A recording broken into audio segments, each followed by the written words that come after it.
Hey everyone. If you're getting into coding, some ideas are just total game changers. And let me tell you, loops are right at the top of that list. They are the absolute key to unlocking automation and making your code do the heavy lifting for you. So let's dive into our JavaScript loop handbook and figure out how these things actually work. All right, let me ask you something. Are you sick and tired of writing the same line of code over and over and over again? You know that feeling, right? You have a list of things, students, products, whatever, and you need to do the exact same thing to every single one. What's your first move? Well, your first thought is probably just copy, paste, change a number, copy, paste, change another number, right? And look, for like 2 or 3 items, maybe you can get away with it. But what if you have 300 students or 1,000? Suddenly, it's not just boring, it's a recipe for disaster. It's impossible to maintain, and if you make one little typo, good luck finding it. There has to be a better way. And of course there is. It's called a loop. And honestly, it's a beautifully simple but super powerful idea. It's all about automating that repetition. The whole mantra, the core idea, is this: write once, run many times. And that, right there, is the secret to writing smart, efficient code. Okay, so where do we jump in? Let's start with the granddaddy of them all, the one you'll see everywhere, the for loop. This is your first and most common tool. So when do you reach for a for loop? Simple. You use it when you know exactly how many times you need to repeat something. You want to print numbers 1 to 10? That's a for loop. You need to do something for every month of the year? Yep, for loop. If you know the exact number of times you need to run, this is your guy. Now, the way it's written can look a little weird at first. I get it. But it's actually just 3 simple steps rolled into one. Step 1, initialization. You just start a counter. Step 2, condition. This is where you tell it when to stop. And step 3, increment. This is how it counts up after each go-around. That's it. Start, stop, and count. Okay, let's look at this in real code. See, we start our counter, I, at 1. That's our initialization. Then we say keep going as long as I is less than or equal to 5. That's our condition. And finally, I++ tells it to add 1 after every single loop. The code inside the curly braces, that's what gets repeated. In this case, we're just printing the value of I. And what's the result? Boom, 5 lines of output. But look at how little code we actually wrote to get there. That is the magic of a loop. It's clean, it's efficient, and you can easily change that 5 to 5,000. It's so much better than copying and pasting. But wait, there's more. The for loop is awesome, but it's not the only loop out there. Think of it like a toolbox. You don't just have one wrench, right? You have a whole set for different jobs. JavaScript is the same. It gives us a whole family of loops. All right, next up, the while loop. This one is your go-to when you don't know how many times you need to loop. You just know you need to keep going while some condition is true. Think about waiting for a download to finish. You don't know how long it'll take. You just keep checking while it's not done yet. The big catch here?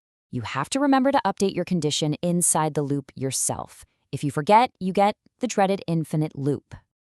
And right next to the while loop, you've got its slightly weird cousin, the do while loop. It's basically the same thing, but with a huge twist. It runs the code first, and then it checks the condition. What does that mean? It means the code inside is guaranteed to run at least once, even if the condition is false from the very beginning. So let's just nail this down, because it's important. With a while loop, you check the condition before you do anything. If the condition is false, the loop never even runs. With do while, you do the thing first, and then you check. So it will always run at least one time. It's a subtle difference, but it can be a real lifesaver in certain situations. Okay, let's talk about some of the more modern, elegant loops. Check out the for of loop. This thing is awesome. It's the cleanest, easiest way to get the values from something like an array, and iterable is just a fancy word for anything you can loop over. But look how simple that code is. No I = 0, no conditions, no I++. It just says, hey, for each number of this array, do something. It's just so much easier to read. Now, what about objects? They're a bit different. For them, we have the for in loop.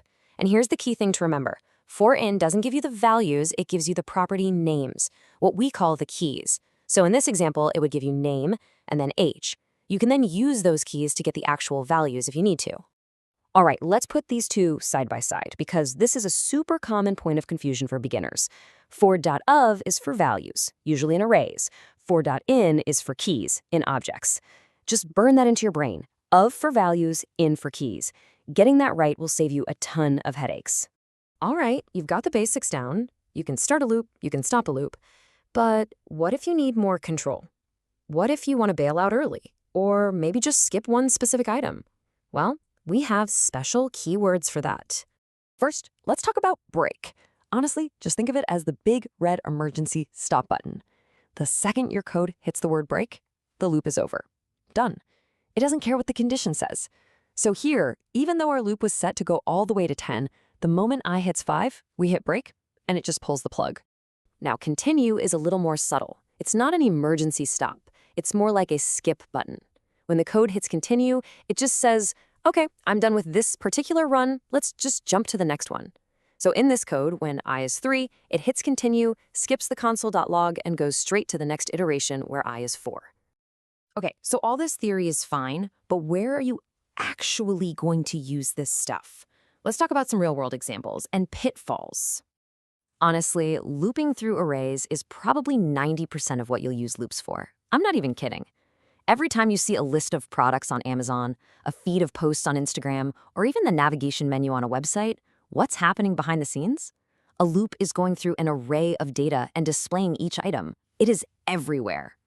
And you can even get fancy and put a loop inside another loop. We call this a nested loop. It sounds complicated, but it's perfect for things like grids or spreadsheets. The outer loop handles the rows, and for every single row, the inner loop goes through all the columns. Super powerful for working with two-dimensional data. Now, as you start writing your own loops, you are absolutely going to make some of these mistakes. We all do. The biggest one is creating an infinite loop, usually by forgetting to increment your counter. That can totally crash your browser. Or maybe you'll write a condition that's just wrong, so the loop either never runs or never stops. It's like a rite of passage for coders, so just be on the lookout for these. Whew, okay, that was a lot. So let's wrap this all up with a quick reference guide to help you remember which loop to use when. All right, here it is, the whole loop family in one place. Your classic for loop, use it when you know how many times you need to go. While, that's for when you're waiting for a condition to change. And do while is its cousin that always runs at least once.